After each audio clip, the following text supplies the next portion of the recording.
साथियों नमस्कार, मैं सुमेर चौधरी एक बार पुनः आप सभी का स्वागत करता हूं आप ही के अपने इस लाइब्रेरियन गुरुजी प्लेटफॉर्म पर। साथियों, कैटालॉगिंग से संबंधित सवाल हम देख रहे थे और कैटालॉगिंग में भी कैटालॉगिंग के बेसिक से संबंधित सवाल हम कर रहे थे। अब तक कैटालॉगिंग के बेसिक से संबंधित सवालों पर आज आपकी ये लास्ट क्लास है। कुछ एक सवाल आपके शेष रह रहे थे, आज की इस क्लास में उन्हें हम कंप्लीट कर लेंगे। कैटालॉगिंग के बेसिक से संबंधित सवाल आज कंप्लीट हो जाएंगे और इसके बाद हम चलेंगे मूल कैटालॉगिंग और उसमें भी हम देखेंगे ट्रिपल सी को। क्लासिफाइड कैटलॉग कोड से संबंधित जितने भी महत्वपूर्ण सवाल बनते हैं वो सब के सब इस प्लेटफॉर्म के माध्यम से अगली क्लास से हम शुरू कर लेंगे। जैसे ही ट्रिपल सी के सवाल कंप्लीट हो जाएंगे, फिर उसके बाद हम AACR 2 से संबंधित जितने भी सवाल बनते हैं वो करेंगे और इसी प्रकार लगातार हम आगे बढ़ते चलेंगे। तो आज की क्लास छोटी सी रहने वाली है क्योंकि बेसिक से संबंधित कुछ एक सवाल ही आपके बाकी हैं, तो आज उन्हें हम कंप्लीट करके ट्रिपल सी की तरफ अगली क्लास से बढ़ जाएंगे। तो चलिएगा, खैर देखिएगा, पहला सवाल आपके सामने है, आराम से पढ़ना है और उसके बाद आपको जवाब देना है। सवाल कह रहा है कि निम्नलिखित में से किसे एप्रोक्रिफल पुस्तक के रूप में जाना जाता है। एप्रोक्रिफल पुस्तक हम किसे कहते हैं? चार ऑप्शन आपके सामने हैं, चारों में से एक सही जवाब है। अब वो सही जवाब कौन सा है वो आपको बताना है। पहला ऑप्शन है रेयर बुक को कहते हैं, दूसरा ऑप्शन है अननाउन बुक्स को या डाउटफुल ऑथरशिप वाली पुस्तकों को, तीसरा ऑप्शन है मल्टी वॉल्यूम्स बुक को और चौथा ऑप्शन है ओवर साइज बुक्स को। चारों में से सही जवाब क्या होगा बताइएगा भाई। एप्रोक्रिफल पुस्तक किसे कहते हैं? क्या रेयर बुक को कहते हैं, अननाउन बुक्स को मतलब बिना नाम वाली पुस्तकों को, या फिर डाउटफुल ऑथरशिप को, मल्टी वॉल्यूम बुक्स को कहते हैं या ओवर साइज बुक को कहते हैं? चारों में से साथियों इसका सही जवाब होगा अननाउन बुक्स, बिना नाम वाली पुस्तकों को, और जिनका ऑथर डाउटफुल है उन पुस्तकों को हम एप्रोक्रिफल पुस्तक के रूप में जानते हैं। तो सही जवाब बी जाएगा। JKSSB 2017 में यह सवाल पूछा जा चुका है और यह सवाल तो बहुत बार पूछ लिया गया है। देखिएगा भाई, अगला सवाल क्या कहता है? किसी पुस्तक के पाठ के पहले और बाद की सीट को क्या कहा जाता है? कोई भी बुक है उसके प्रारंभ में भी आपने देखा होगा एक खाली पेज रहता है और उसके लास्ट में भी एक खाली पेज रहता है, तो उन पेजों को हम क्या कहते हैं बताइए। ये सवाल JKSSB 2017 में पूछा गया और फिर ISRO 2016 के पेपर में भी पूछा गया था। तो बताइए भाई, उनको क्या हेडबैंड कहते हैं, क्या उन्हें एंड पेपर्स कहते हैं, क्या उन्हें गिल्डिंग कहते हैं या उन्हें अटैच कवर कहते हैं? चार में से एक जवाब सही है, वही आपको बताना है। जो सीट होती है प्रारंभ में और बाद में, पाठ के पहले और बाद में जो सीट है उसे हम क्या कहते हैं? फिर यहां पर आपका सही जवाब जाएगा एंड पेपर्स। बी यहां पर सही जवाब होगा। ISRO 2016 के पेपर में पूछ लिया गया और JKSSB 2017 के पेपर में भी यह सवाल पूछ लिया गया था। अगला सवाल, लोकसिट क्या है? लोकसिट है भैया, लोकसिट। लोकसिट का अर्थ क्या होता है? चार ऑप्शन आपके सामने हैं। लोकसिट नहीं भैया, लोकसिट है, इसको ठीक कर लेना। पटना हाईकोर्ट 2019 में यह सवाल पूछा गया। लोकसिट का अर्थ होता है क्या पेज सिटेड होता है, क्या वर्क सिटेड होता है, क्या प्लेस सिटेड होता है या फिर नंबर सिटेड होता है? चार में से एक सही जवाब है। लोकसिट का अर्थ क्या होता है? तो लोकसिट का अर्थ होता है आपका प्लेस सिटेड, उद्यत स्थान। लोकसिट का अर्थ भी देखो एक ही है, लोकसिट का अर्थ भी होता है उद्यत स्थान। इसका प्रयोग एंड नोट और फुटनोट में किया जाता है। एंड नोट और फुटनोट में इसका प्रयोग करते हैं। अब यहां पर प्लेस सिटेड का अर्थ भी क्या है? उद्यत स्थान। तो लोकसिट का अर्थ क्या जाएगा? यहां पर सी जाने वाला है। चलिएगा अगला सवाल, निम्नलिखित में से किसके बाद कभी भी पृष्ठ संख्या नहीं आती है? किसके बाद में कभी भी पृष्ठ संख्या नहीं आएंगी, पेज नंबर नहीं आएंगे? तो चार ऑप्शन आपके सामने हैं, बिब्लियोग्राफी, आईविड, ऑफसिट और लॉकसिट। चारों में से एक सही जवाब है। एमपीएससी 2018 में यह सवाल पूछ लिया गया है कि किसके बाद कभी भी पेज नंबर नहीं आते हैं, पृष्ठ संख्या नहीं आती है। तो सही जवाब यहां पर भी क्या जाएगा आपका? लोकसिट। डी यहां पर भी सही जवाब होगा। चलिएगा अगला बेहतरीन सवाल, किसी पूर्ववर्ती लेकिन तत्काल पूर्ववर्ती संदर्भ को संदर्भित करने के लिए कौन सा प्रयोग किया जाता है? एमपीपीएससी 2018 का यह सवाल है। क्या लोकसिट होगा, क्या ऑफसिट होगा, क्या आईबिड होगा, या फिर रेफर्ड टू अबाउ होगा? किसी पूर्ववर्ती लेकिन तत्काल पूर्ववर्ती संदर्भ को संदर्भित करने के लिए किसका प्रयोग होगा? तो आप कहेंगे सर इसके लिए आईबिड का प्रयोग होगा। आईबिड का अर्थ होता है वही, आईबिड का अर्थ होता है वही, और इसका प्रयोग भी आपको फुटनोट के रूप में करने को मिलता है। फुटनोट में इसका भी यूज किया जाता है। तो सी इसका सही जवाब होगा। चलिएगा फुटनोट या अंत में ग्रंथ सूची में निम्नलिखित में से कौन सा संक्षिप्त नाम समान स्रोतों के अनुवर्ती संदर्भ के रूप में उपयोग किया जाता है? संक्षिप्त नाम के रूप में उसी का मतलब जो नाम पीछे लिख दिया उसका नाम ना लिखकर हम कहते हैं कि वही। तो आईबिड जहां पर भी सही जवाब हो जाएगा। ए यहां पर भी एकदम सही जवाब जाएगा। आईबिड मतलब वही। यह भी सीजीपीएससी 2017 का सवाल है, पूछ लिया गया है, तो ये इंपॉर्टेंट हो जाता है आपके लिए। अगला सवाल, रेक्टो का उपयोग पुस्तक के पृष्ठ के किस तरफ के लिए किया जाता है? रेक्टो और वर्सो मैं आपको कई बार बता चुका हूं। एमपीएससी 2018 का तो ये सवाल है, बहुत बार बता चुका हूं कि रेक्टो क्या होता है और वर्सो क्या होता है। रेक्टो देखिए आर से शुरू हो रहा है। आर से मैंने बताया था रेक्टो, रेक्टो फॉर आर, और आर मतलब राइट।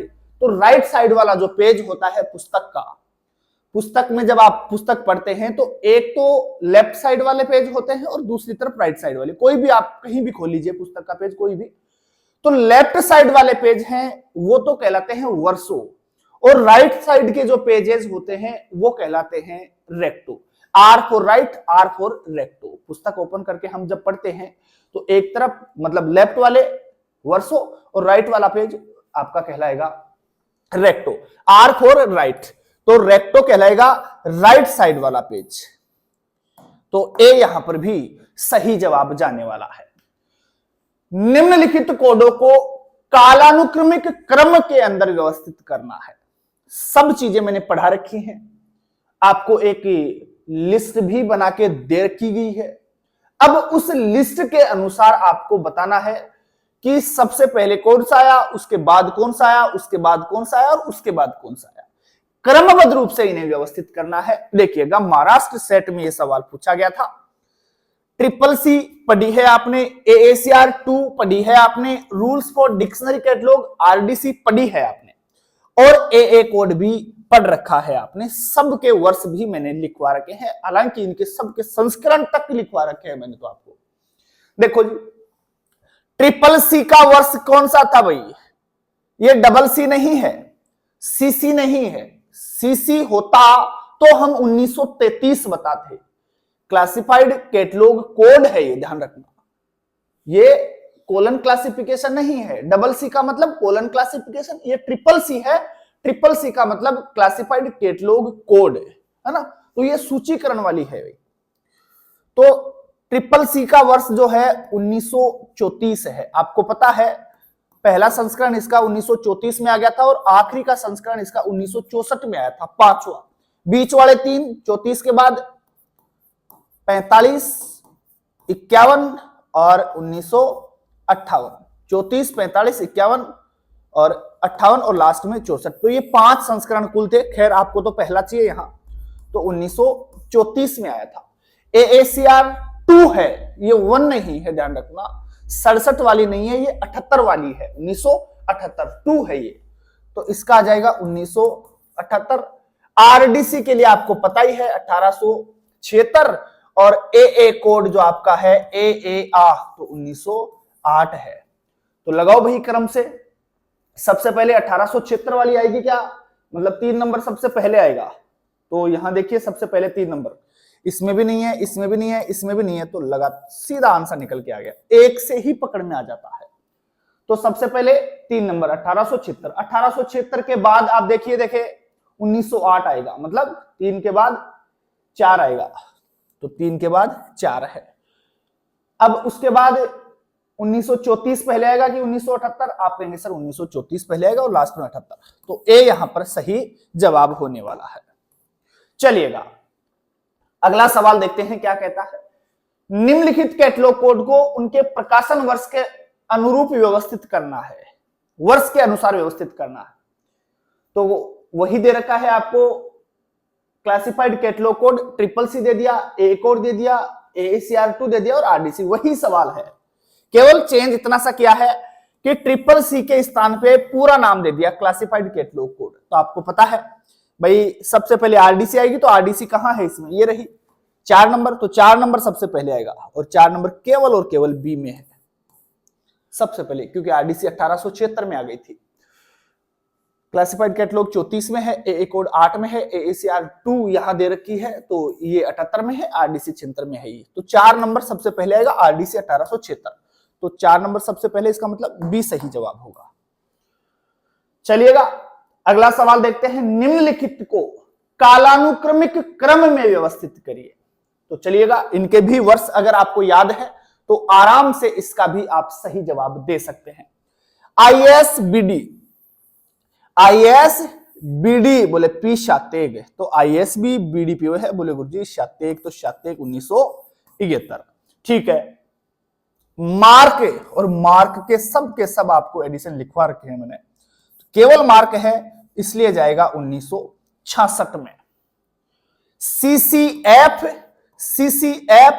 1984 और RDA रूल्स, ये आपका RDA ये जाएगा आपका 2010 में, RDA 2010 में जो लास्ट में आता है। अब देखो जी, क्रम में व्यवस्थित करना है। यूजीसी नेट दिसंबर 2015 में पूछा है, तो सबसे पहले देखो कौन सा है, 71 है या 66 है कि 84 है कि 10 है। सबसे पहले जाएगा 66 वाला, मतलब मार्क है और मार्क बी में है, तो बी सबसे पहले आएगा। तो ये रहा, एक में ही है बी सबसे पहले, डी में इसमें है, सी इसमें है और ए इसमें है। तो सही जवाब सीधा ही पकड़ में आ गया। केवल एक चीज का अगर मालूम है तो भी सही जवाब तक हम पहुंच गए हैं। तो देखो सबसे पहले 66 वाला, मतलब बी जाएगा। बी के बाद देखो 66 के बाद में क्या आएगा, 71, ये रहा 66 के बाद 71, मतलब बी के बाद आएगा ए। 71 के बाद जाएगा 84 है सी में, तो सी, और लास्ट में जाएगा 2010 में डी। BACD इसका सही जवाब होगा। तो देखो BAC और D, मतलब राइट आंसर क्या जाएगा, 2 नंबर वाला बी जाएगा। चलिएगा, निम्नलिखित को उनके विकास के कालानुक्रमिक क्रम में व्यवस्थित करना है। इसका भी समय आपको याद होना चाहिए। देखो ISBD शातेक है ना, तो ये तो आ गया 71 में, 1971 में। CCF आ गया 1984 में, FRBR आ गया 1998 में और मार्क आ गया 1966 में। तो लगाओ भाई, सबसे पहले आएगा 66 वाला, मतलब 4 नंबर वाला, और 4 नंबर ये रहा, केवल और केवल बी में है, बाकी कहीं पर भी नहीं है। इसमें 1 है सबसे पहले, इसमें 3 है, इसमें भी 1 है, तो निकल के आ गया आंसर, अपने आप पकड़ में आ गया।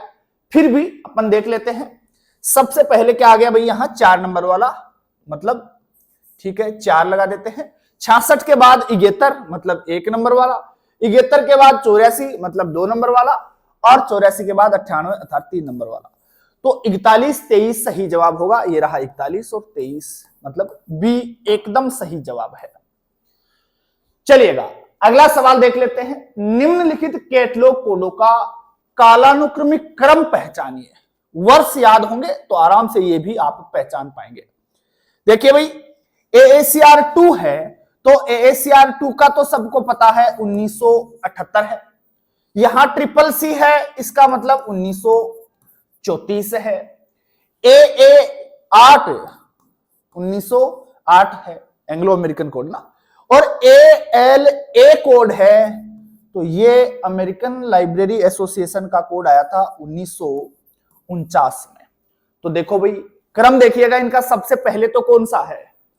सबसे पहले तो है 1908 मतलब सी सबसे पहले आएगा। तो इसमें भी सी है सबसे पहले, ओ सॉरी इसमें भी, हाँ बिल्कुल सी है, इसमें भी सी है, 2 में सी है मतलब बाकी 2 तो कट गए। फिर ये लो जी, सबसे पहले जाएगा सी 1908। 1908 के बाद आएगा 1934 मतलब बी जाएगा, ठीक है। 34 के बाद में जाएगा 1949 और ये है डी में, और डी के बाद लास्ट में क्या बच गया? ए। तो सी बी डी ए इसका सही जवाब होगा। तो सी बी डी और ए मतलब सी एकदम सही जवाब होगा। अगर आप लोगों ने इनके वर्ष अच्छे से याद कर रखे हैं तो कहीं पर भी कोई समस्या नहीं आने वाली है। चलिएगा बढ़ते हैं आगे और देखते हैं अगला सवाल क्या कहता है। देखिएगा, लाइब्रेरी ऑफ कांग्रेस किसके विकास से संबंधित नहीं है? 4 ऑप्शन में से ऐसे ऑप्शन कौन कौन से हैं जिनका संबंध लाइब्रेरी ऑफ कांग्रेस से नहीं है? लाइब्रेरी ऑफ कांग्रेस से जिसका संबंध नहीं है वही अपने आंसर होंगे। देखो भाई, पिंजी के 91 नियम, एंथोनी पिंजी के 91 नियम तो आपको पता ही है, इसका संबंध लाइब्रेरी ऑफ कांग्रेस से नहीं है। पिंजी के जो 91 नियम थे उसका संबंध है ब्रिटिश म्यूजियम से, लाइब्रेरी ऑफ कांग्रेस से नहीं है। तो एक तो ये हो गया, तो एक ये 1 नंबर वाला हो गया। दूसरा ऑप्शन दे रखा है Anglo American cataloguing rules. Anglo American cataloguing rules मतलब AACR, और वो भी कौन सी है? 1 वाली है। तो इसमें क्या था? ALA, CLA और आपका लाइब्रेरी ऑफ कांग्रेस। तो भैया लाइब्रेरी ऑफ कांग्रेस इसमें तो है, तो ये तो जवाब नहीं हो सकता। ठीक है, तीसरा ऑप्शन देखिए भाई, तीसरा ऑप्शन है मार्क 21। तो मार्क 21 में भी लाइब्रेरी ऑफ कांग्रेस शामिल थी, तो ये भी सही जवाब है। ISBD आपको पता ही है 71 वाला है, और ISBD बोले ISBD इबल्या, तो इसका संबंध इफला से था, लाइब्रेरी ऑफ कांग्रेस से नहीं था। लाइब्रेरी ऑफ कांग्रेस से नहीं था और नहीं वाले ही अपने को चाहिए, तो भैया ये भी है। तो मार्क इसका संबंध तो लाइब्रेरी ऑफ कांग्रेस से था। तो नहीं वाली कौन सी हो गई? एक तो 1 नंबर वाला हो गया, इसका संबंध ब्रिटिश म्यूजियम से था, और एक ISBD वाला हो गया क्योंकि इसका संबंध इफला से था। तो 2 चीजें निकल के आई है, 1 और 4। तो वो जवाब अपने को लगाना है 1 और 4। ये रहा 4 और 1, डी इसका सही जवाब जाएगा भाई। तो ऐसी छोटी छोटी चीजें हैं लेकिन एग्जाम में पूछी जाती हैं। कैटलॉगिंग में साइन लोको का अर्थ क्या है? MPPSC 2018 और KVS 2018 दोनों ही पेपरों में यह सवाल पूछा गया था।